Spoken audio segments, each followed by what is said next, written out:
Dawn breaks on the spirit divide, warlocks ready for war, unaware Trinity is gone, replaced by the ancient time-fractured oracle Seraphine. Haunted by shared visions of Trinity's past as their prophet, Reece races to the veil of Seraphine.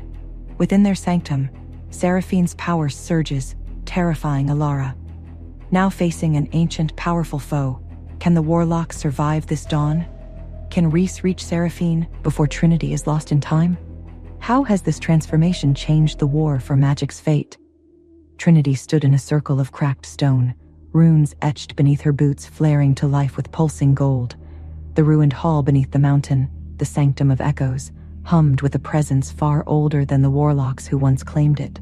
Her fingertips grazed a pedestal where a crown of woven obsidian roots sat untouched by dust. This place, whispered Alara, her voice reverent, was where the first oracle dreamed. Trinity looked at her, and I was once her. She placed her hand on the crown. A torrent of vision surged through her. Wars that never happened, children lost to magic, the splitting of realms. But at the center was always a name, Reece. She gasped, falling to her knees. Alara caught her. They're rewriting fate, Trinity said, and we're already inside their rewritten version. In the silent chamber beneath the catacombs of the north, Reece lit a torch and descended a spiral staircase into darkness. Vincent followed, sword drawn. They found her at the end of the descent, a woman clad in black feathers standing beside a lake of glass. You seek what lies beyond the veil, she said. But truth comes at a price. She called herself the Keeper of Mirrors, guardian of forgotten reflections. Reece stepped forward. Show me the truth. Show me Trinity. The lake shimmered. Images bloomed. Trinity as a child, strapped to a stone altar. Trinity as a teenager, eyes white with prophetic fire. Trinity weeping in chains. Reece staggered back. She was never just taken, he breathed. She was chosen. Trinity stood beneath a massive mural carved into stone, flames licking the walls from ancient braziers. The mural depicted her, eyes aflame, wings of light splitting a battlefield. At her feet, both warlocks and wolves knelt. You were meant to unify them, Alara said. Then why am I tearing them apart? Alara handed her a fragment of parchment, found in the deeper sanctum. It read, When the oracle awakens, so shall the twin of ruin. Trinity looked up. There's someone else. Reece rode through the night with Vincent and Juniper close behind, heading toward the ruins of a monastery said to have once trained oracles. Do you think she's still one of them? Juniper asked. Reece didn't answer. Inside the monastery, they found a crypt. On the stone coffin, her name. But it was centuries old.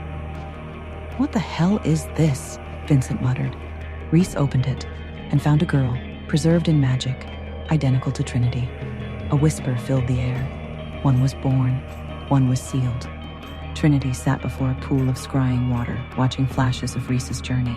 She saw the monastery, the twin, the sealed past. They split me, she murmured. Half to rule, half to rebel. She turned to Alara. We were never meant to win this war. We were meant to wake it. Outside, the earth trembled. An ancient horn sounded from the far cliffs. Warlocks weren't the only force returning, and Trinity, the half-oracle, half-weapon, stood to face them. The earth continued to tremble beneath Trinity's feet as she exited the sanctum with Alara. Ash fell from the sky like snow, and in the distance, a mountain cracked open. Something's waking, Alara said, eyes wide. Trinity's voice was distant. No. Someone. In the valley below, an army stirred. Not warlocks, not wolves, but an ancient sect of hybrid beings, half magic, half forgotten, long buried with the oracle's twin.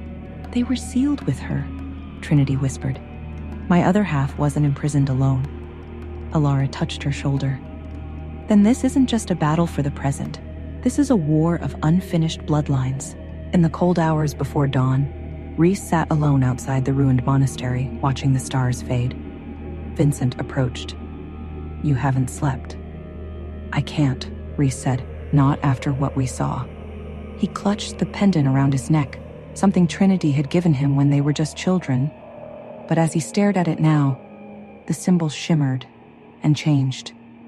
It was no longer a family crest. It was the seal of the oracle's protectors, the same one carved on the crypt's lid. Juniper found him moments later, breathless. Reece, that girl we found. She's not just her twin. She's your connection to the past. You were one of them. Deep inside the mountain, Trinity entered a chamber lit by orbs of memory light. The walls pulsed with echoes, laughter, screams, lullabies. She stepped to a dais where an old woman waited, hunched and silent. "I've seen your face in fire," the woman said. "You're the one who survived." "Survived what?" "The severing.